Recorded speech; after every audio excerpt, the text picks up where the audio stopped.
Welcome back to my channel SG family. জয় শ্রীকৃষ্ণ, রাধে রাধে বলে আবার আমরা একটা নতুন সকালে চলে এলাম। তো বন্ধুরা, সবাইকে জানাই গুড মর্নিং, শুভ সকাল। তার সাথে সবাইকে জানাই অনেক অনেক শুভেচ্ছা, অনেক অনেক অভিনন্দন।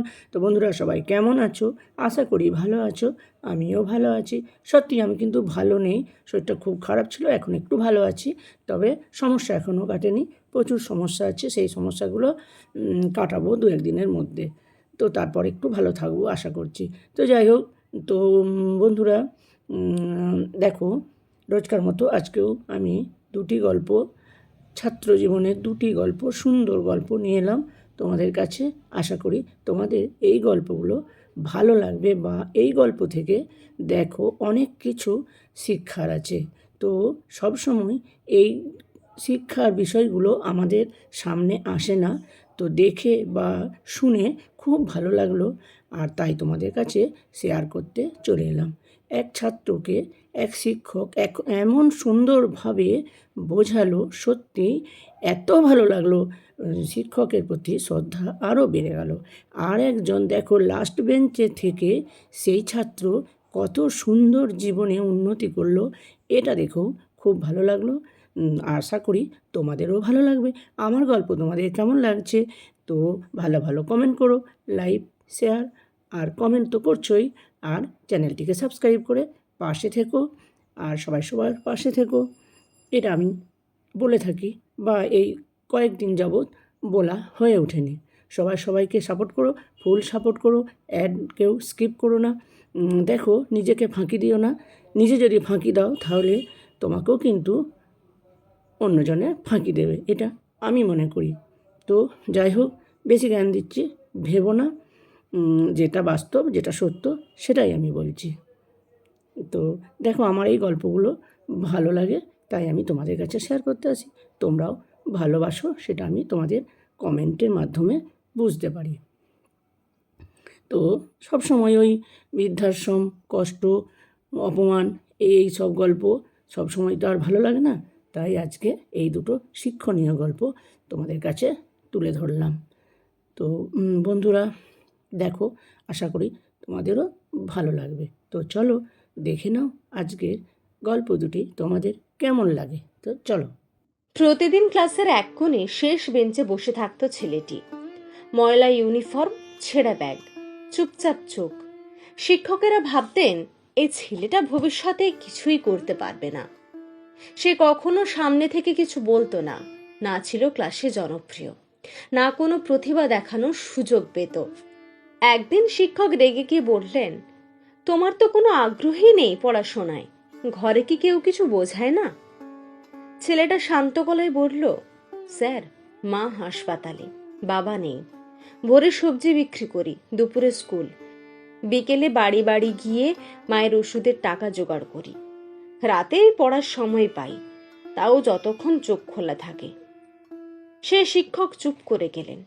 এরপর থেকে তিনি সেই ছেলেটির পাশে দাঁড়ালেন, দিলেন বই, সময়, সাহস আর ভরসা। 10 বছর পর এক স্কুল প্রোগ্রামে আসলেন এক বিশেষ অতিথি। সবার দৃষ্টি তার দিকে। পরিপাটি পোশাক, মাথা উঁচু করে হাঁটা, চোখে আত্মবিশ্বাস। মঞ্চে দাঁড়িয়ে তিনি বললেন, আমি এই স্কুলের শেষ বেঞ্চের ছেলেটা, আজ আমি একজন সরকারি কর্মকর্তা। যারা একসময় আমাকে তুচ্ছ ভেবেছিল, তারা না বুঝে আমাকে শক্ত করে তুলেছিল, আর যারা পাশে দাঁড়িয়েছিল, তাদের জন্যই আজ আমি মাথা উঁচু করে দাঁড়াতে পারছি। পুরো হলঘর নিস্তব্ধ। এক কোণে সে বৃদ্ধ শিক্ষক, চোখে জল, মুখে গর্বের হাসি। আর নতুন ছাত্ররা আজ বুঝল, শেষ বেঞ্চ মানে শেষ নয়, অনেক সময় সেখান থেকেই জীবনের সেরা গল্প শুরু হয়। এক শিক্ষক শ্রেণীকক্ষে পড়াচ্ছিলেন। সব ছাত্ররাই শিক্ষকের পড়া খুবই মনোযোগ দিয়ে শুনছিল। শিক্ষকের জিজ্ঞাসা করা প্রতিটি প্রশ্নের উত্তর প্রতিটি ছাত্রই উৎসুকভাবে দিচ্ছিল। কিন্তু এই উৎসুক ছাত্রদের ভিড়েই একজন ছাত্র ছিল, যে কিছু না বলেই চুপচাপ শুধু মাথা নিচু করে বসেছিল। প্রথম দিন শিক্ষক কিছু বললেন না। প্রথম দিন থেকেই শিক্ষক তার দিকে নজর দিতে শুরু করেন।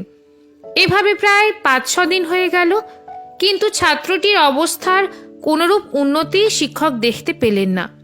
একদিন ক্লাসের পর শিক্ষক সেই ছাত্রটিকে অফিসের স্টাফ রুমে ডাকলেন এবং বললেন, তোমাকে কয়েকদিন ধরে খুব উদাস দেখছি, ক্লাসেও মন দাও না, এক জায়গায় মাথা নিচু করে চুপচাপ বসে থাকো। কি ব্যাপার বলো তো? তুমি কি পড়া কিছু বুঝতে পারছো না, নাকি তোমার কোনো সমস্যা হচ্ছে? ছাত্রটি কাঁপা কাঁপা গলায় বলল, স্যার, আমার জীবনে কিছুদিন আগে এমন কিছু ঘটনা হয়েছে যা আমি কিছুতেই মেনে নিতে পারছি না, আর এর জন্যই আমি খুব সমস্যায় আছি।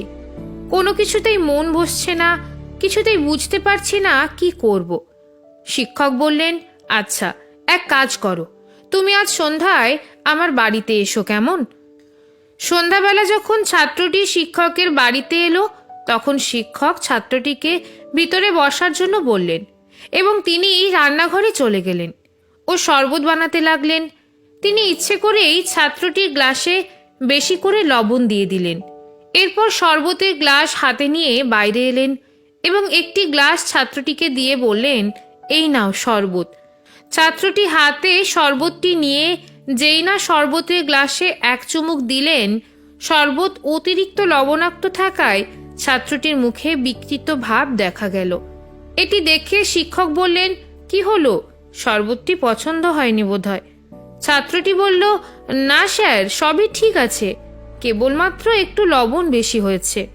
ওহো, তাহলে তো এটি এখন ফেলনা হয়ে গেছে। গ্লাসটি দাও, এটি ফেলে নতুন করে শরবত বানিয়ে নিয়ে আসি। কিন্তু ছাত্রটি মানা করে বলল, না স্যার, খালি লবণটাই তো বেশি হয়েছে, একটু জল দিলেই ঠিক হয়ে যাবে। এই কথাটি শোনার পর শিক্ষক গম্ভীর হয়ে বললেন, তুমি একদম ঠিক বলেছ, শরবতটিকে নষ্ট না করে তাতে কিছু জল মিশিয়ে দিলেই এটি আবার খাবার উপযুক্ত হয়ে যাবে। এবার এই শরবতটিকে তোমার জীবন ভেবে নাও। যেমন শরবতটি থেকে লবণ আলাদা করা সম্ভব নয়, ঠিক তেমনি তোমার সমস্যাগুলোকেও তোমার জীবন থেকে বাইরে বের করা অসম্ভব, কারণ এগুলি জীবনেরই একটি অংশ।